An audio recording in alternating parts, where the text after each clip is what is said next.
The health service in Northern Ireland's target is to see, transfer or discharge 95% of patients within 4 hours.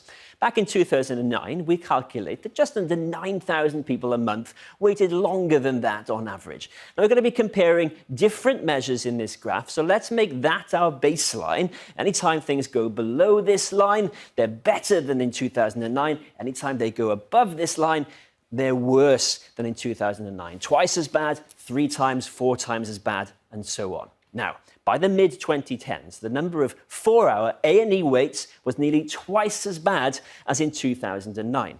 Just a few years later, 4-hour waits, 24,000 a month, nearly 3 times worse. Now, that's before COVID.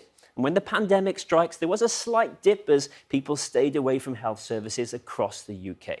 But since then, in Northern Ireland, things have only got worse. In 2023, 32,000 people each month waited longer than 4 hours in A&E. That's 3.5 times worse than in 2009. But what about people waiting longer than 4 hours? Let's take 12-hour waits now. The health service says this should never happen. No patient should wait longer than 12 hours, they say. And back in 2009, it was pretty rare. Around 250 people a month on average waited that long. That's our new baseline.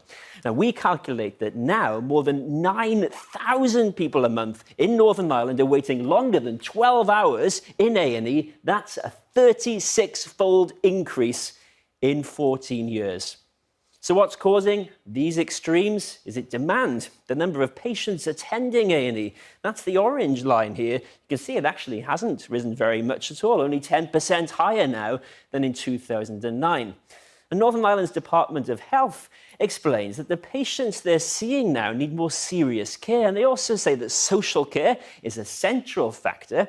Basically, a lack of space means people can't be discharged from hospital. And they point to budgetary pressures over a number of years. In other words, the uncertainty and turmoil at Stormont is hampering the health service's ability to plan for the future.